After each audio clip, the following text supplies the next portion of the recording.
Laura Elena, buenos días, bienvenida, ¿cómo estás? Buenos días, ¿qué tal Julieta, Montserrat, Pepe? Muchas gracias por este espacio. Y bien lo dices, hay mucha desinformación. Esto es un problema para poder atender a las personas que viven con Alzheimer. Alzheimer es el tema de hoy y pues tengo que platicarles que hay mucho estigma alrededor de la enfermedad. Esto pues originado por la falta de información, entonces yo agradezco muchísimo este espacio y que podamos platicar. Fíjate que de las demencias, el Alzheimer es un tipo de demencia y dentro de las demencias el Alzheimer es entre el 70 y entre el 60 y el 70% de personas que viven con demencia, que viven con Alzheimer. Y te tengo que decir que este estigma, esta falta de información, que vivimos todos, o sea, esto es un problema social, no solamente es de los médicos. Las personas que hemos cuidado, o incluso cuidadoras actuales, o incluso también médicos, que es lo más grave, pues hasta el 65% de los médicos o cuidadores creen que erróneamente que es una fase normal o un proceso normal del envejecimiento, lo cual es erróneo, por supuesto, y además esto impide que haya diagnósticos a tiempo y por supuesto que se le dé el tratamiento correcto y a tiempo a las personas que desarrollan y viven con demencia. Laura, sí. Por ejemplo, ahorita mencionas esto tan importante, ¿no? La desinformación que se tiene. ¿Cuáles serían las principales complicaciones que puede llegar a tener un paciente detectado con Alzheimer? Y también los familiares, o sea, estas complicaciones que se presentan a la hora de detectarse. Muchas gracias por la pregunta. Hay varios síntomas que pueden dar una idea de que la persona puede empezar a sufrir ya signos de demencia. Primero tenemos que pensar que las demencias se desarrollan principalmente después de los 65 años. Esas son las estadísticas. Pero siempre hay casos aislados que pueden ser desarrollo de demencias después de los 80 años, después de los 75, y casos muy extremos en donde pueden empezar incluso alrededor de los 40, 45 años, ¿no? El Alzheimer es la enfermedad de la que más se habla porque es la que realmente la gente identifica con lo que son los síntomas. Y hablamos de pérdida de memoria, la falta de capacidad para poder concentrarse, cambios de humor, alteraciones en el comportamiento y sobre todo también en los intereses de las personas.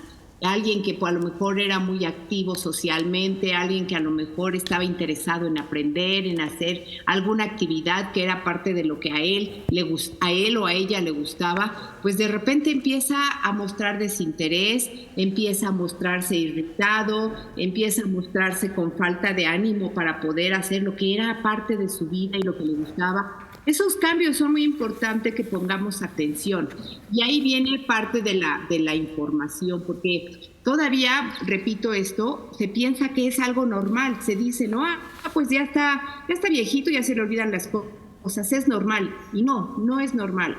Hablemos que es una enfermedad neurodegenerativa y por lo tanto va a mostrar signos de deterioro y va a ser progresiva el deterioro de la persona, tanto física como emocional, como incapacidades también cognitivas. Sí, Laura, ¿y cuál es el plan o cuál sería el plan de tratamiento integral para nuestros familiares que padecen de Alzheimer? Ir al doctor, ¿qué ejercicios se pueden hacer en casa o qué podemos hacer nosotros para ayudarlos? Gracias. Me voy a regresar un poquitito porque efectivamente lo que mencionaste hace un momento, esto no solamente es una enfermedad que afecta a la persona que la desarrolla o que la vive, también afecta a las personas que viven con él, a sus familiares. Uh-huh. Hay un desgaste económico, hay un desgaste emocional, hay un desgaste físico. Nada más déjame decirte que, por ejemplo, en México actualmente se superan alrededor de 23,000 millones de pesos en el gasto, en el costo asociado a esta enfermedad, a la enfermedad del Alzheimer. Y lo más grave es que alrededor del 60% son gastos cubiertos directamente por las familias. Entonces imaginarás la gravedad que implica económicamente, emocionalmente, físicamente para las familias que viven con una persona que vive con demencia. Quisiera también mencionarles que es importante estos espacios, que la gente, tu público sepa que no es normal el que a las personas mayores se les olviden las cosas o que presenten cambios como los que ya mencionamos. Hay que ser empáticos con ellos y más allá de aislarlos, que ese es uno de los estigmas que tenemos que derribar, hay que incluirlos y mostrar empatía con ellos, hay que incluirlos en las actividades diarias. Es importantísimo desmoronar estos mitos sobre el Alzheimer, sobre la normalidad que hacia una persona mayor y sobre todo generar conciencia a través de estos espacios, a través de campañas nacionales de prevención y sensibilización, porque son personas que sienten, que tienen su personalidad y que esta enfermedad hace que esta personalidad, este familiar vaya cambiando en su comportamiento y también en sus intereses y de repente pues pensamos que se está haciendo y la verdad es que tampoco podemos pensar que se está haciendo porque recuerda cuando era pequeño, recuerda cuando iba a la escuela y te cuenta las historias de sus amigos, de sus familiares, pero no recuerda lo que acaba de desayunar esta mañana o tal vez lo que hizo ayer.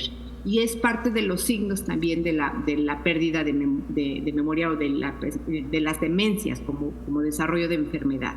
Laura, ¿hay alguna manera de prevenirlo? ¿Se puede prevenir el Alzheimer o es una enfermedad que a algunos les da, a otros no? ¿Qué me puedes platicar de esta parte? Sí, mira, te puedo mencionar que, por ejemplo, en el caso específico de Alzheimer, que es un tipo de demencia, tiene una carga genética, sin embargo, del total de las demencias, menos del 5% es genético. Es decir, no porque algunos de tus familiares lo tengan, tú lo vas a desarrollar, ¿no? Pero tampoco es algo físico, es algo certero porque hay otro tipos de demencia, por ejemplo, demencia vascular, demencia mixta, y estas están asociados al estilo de vida. A mí esa pregunta me parece importantísima porque sí podemos tomar acciones para reducir el riesgo de desarrollar demencia. Y esto tiene que ver con el estilo de vida, con alimentarse correctamente de forma sana, evitar fumar, evitar el alcohol, por ejemplo, también tener, en caso de que seamos personas que tengamos diabetes o vivamos con diabetes, tener los niveles de diabetes controlados, niveles de azúcar controlados. También en caso de que seamos hipertensos, pues asegurarnos que estamos controlados en esta enfermedad. La obesidad también es un factor de riesgo, el aislamiento, y esto otra vez va relacionado al estigma de que las personas que ya están viejitas y empiezan a perder la memoria, mejor las dejamos encerrados, ¿no? Mejor los dejamos ya viendo la televisión. No, al contrario, hay que integrarlos porque entre más se mantengan activos y más se mantengan haciendo las funciones de su vida diaria, más se retrasa el proceso de la enfermedad. Entonces, la actividad física es un factor que también puede ayudar a prevenir, ser personas que hacen ejercicio, tener que revisarnos, por ejemplo, la pérdida de audición también es un factor de riesgo. También traumas, golpes cerebrales o estas lesiones cerebrales traumáticas muy fuertes también pueden ser un factor de riesgo. Y cosas como el consumo excesivo de alcohol, la baja escolaridad, siempre mantenernos aprendiendo algo. Pero aquí quiero explicarles. Aprender algo puede ser hasta aprender a poner un botón. Estás teniendo este proceso en donde estás haciendo estas conexiones, estás así aprendiendo algo. También puedes aprender a plantar una planta, o sea, que a cuidar una planta y a plantarla, ¿no? Y ver el proceso. Estás aprendiendo cómo se desarrolla esto. Estás aprendiendo a hacer algo. El proceso de aprendizaje es algo muy importante. Laura, ¿dónde podemos encontrar más información? Discúlpanos, el tiempo ya se nos terminó, pero cuéntanos dónde podemos, no sé si seguir a Alzheimer México, cuéntanos, ¿dónde nos podemos enterar más? Claro, yo entiendo el tiempo y muchísimas gracias nuevamente. Estos espacios para poder comunicar y hacer énfasis en que no es normal que se nos olviden las cosas conforme vamos envejeciendo.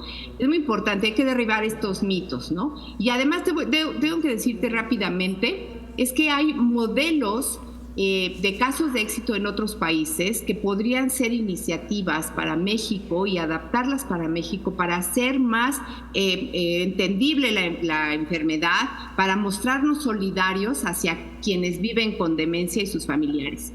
En la página de Alzheimer México, alzheimermexico.org.mx o en las redes sociales como Facebook e Instagram, nos pueden seguir. Tenemos mucha información relacionada a la enfermedad, mucha información en tips en cómo comportarnos nosotros como familiares, cómo cuidarnos también con nosotros como familiares de una persona que vive con demencia.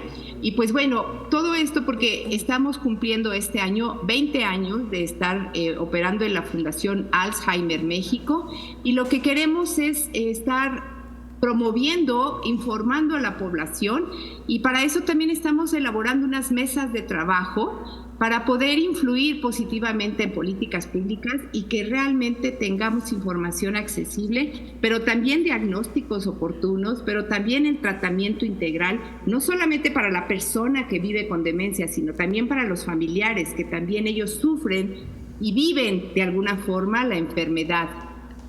Nuevamente les repito, alzheimermexico.org.mx, acérquense a nuestras redes y pues con mucho gusto les podemos seguir compartiendo información y informándoles sobre la enfermedad. Muchísimas gracias, Laura. Te mandamos un abrazo. Gracias. Muchísimas gracias a los tres. Hasta luego. Hasta Bonito luego, Lana, día. bonito día. Bueno.